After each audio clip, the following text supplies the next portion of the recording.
আমাদের চারপাশে অনেক ফিতনা, আমরা জানি না কখন অসচেতনতা বশত শিরক কুফর হয়ে যাচ্ছে। আমরা যাতে ঈমান নিয়ে মৃত্যুবরণ করতে পারি, এক্ষেত্রে আমাদের আমল কি হবে? জি ভাই, অসচেতনতা বশত, অসাবধানতা বশত বা নিজের অজান্তে যদি শিরক কুফর হয়ে যায়, তাহলে সেক্ষেত্রে আল্লাহর কাছে পানাহ চাইতে হবে। নবী করিম সাল্লাল্লাহু আলাইহি ওয়াসাল্লাম একটা দোয়া শিক্ষা দিয়েছেন, আল্লাহুম্মা ইন্নী আউযু বিকা আন উশরিকা বিকা ওয়া আনা আ'লাম ওয়া আস্তাগফিরুকা লিমা লা আ'লাম। আল্লাহ, আমার জ্ঞাতসারে আমি জেনে বুঝে কোনো শিরকে যেন লিপ্ত হওয়া থেকে বেঁচে থাকি, এবং আমার অজ্ঞাতসারে, আমার অজান্তে কোনো শিরক হয়ে যায় কিনা সেখান থেকেও আপনি আমাকে পানাহ দিয়েন, বাঁচায় রাখেন। এই দোয়া আল্লাহর কাছে করতে হবে। তরুণ ভাইয়েরা আমার, বিশেষ করে আপনাদেরকে বলতে চাই, সূরা কাহফে আসহাবে কাহফের যুবকদের ঘটনা ভালো করে পড়বেন। সূরা ইউসুফ আলাইহিস সালামের ঘটনা ভালো করে পড়বেন। শিরক এবং কুফর থেকে কিভাবে নিজেদেরকে রক্ষা করতে হয়, চরিত্রহীনতার যে আহ্বান পশ্চিমারা করছে, এখান থেকে নিজের চরিত্রকে কিভাবে বাঁচাইতে হয়, ইউসুফ আলাইহিস সালামের ঘটনা থেকে শিখবেন।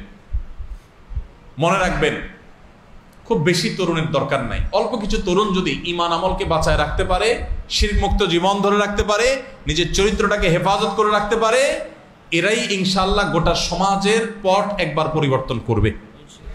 এরাই একসময় ইনশাআল্লাহ সমাজের পট পরিবর্তন করার জন্য যথেষ্ট হবে। আসহাবে কাহফের যুবকদের সংখ্যা খুব বেশি ছিল না ভাই, ৬-৭ জন মানুষ ছিল, পট পরিবর্তন করে দিয়েছে ভাই।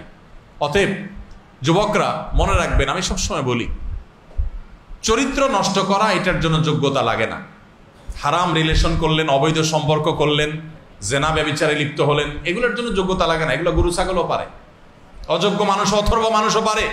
কিন্তু এগুলো থেকে বাঁচার জন্য মেরুদণ্ড দরকার হয়, হিম্মত এবং সৎসাহস দরকার হয়, যে আমি আমার চরিত্রে কালিমা লাগতে দেব না, আমার সকল ভালোবাসা জমিয়ে রাখবো বৈধ ভালোবাসার জন্য, বৈধ স্ত্রীর জন্য, বৈধ বিবাহের জন্য। কিন্তু আপনাকে ভালো থাকতে দেয়া হবে না।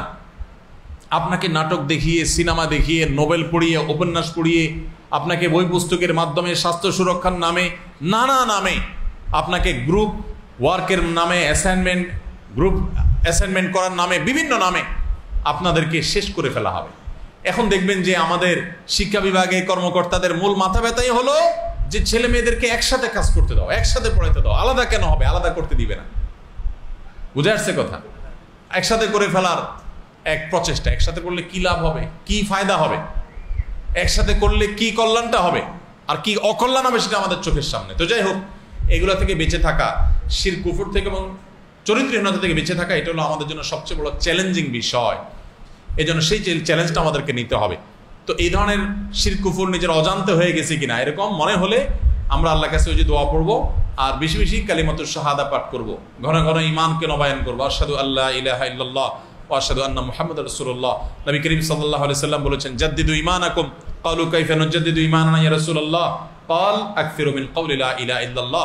নবী সাল্লাল্লাহু আলাইহি সাল্লাম বলেছেন, তোমাদের ঈমানকে ঘন ঘন নবায়ন করবা। এই যে ঈমান কখন চলে যায় আমরা টের পাই না। কিভাবে ঈমান নবায়ন করবে আল্লাহর রাসূল? লা ইলাহা ইল্লাল্লাহ বেশি বেশি করে পাঠ করো, মুস্তাহজার করো যে আমি আল্লাহর একত্ববাদের সাক্ষ্য দিচ্ছি, কখন না জানি আমি ঈমান হারা হয়ে গেছি কোন কথার কারণে। এজন্য শিরক এবং কুফর সম্পর্কিত ইলম অর্জন করতে হয়। ডক্টর আব্দুল্লাহ জাহাঙ্গীর রাহিমাহুল্লাহ ইসলামী আকীদা বই পড়তে পারেন, আরো অনেক বই আছে। মুফতি মনসুরুল্লাহ সাহেবের ঈমানের একটা বই আছে, মোহাম্মদ আব্দুল মান্নান সাহেবের একটা বই আছে, ভালো ভালো ঈমান সংক্রান্ত বইগুলো আছে। এই বইগুলো পড়েন, ঈমান কিসে আসে কিসে যায় এগুলো জানার চেষ্টা করেন। আমরা ওযু ভাঙার কারণ জানি, নামাজ ভঙ্গের কারণ জানি, রোজা ভঙ্গের কারণ জানি, কিন্তু ঈমান ভঙ্গের কারণ 99% মানুষ জানে না।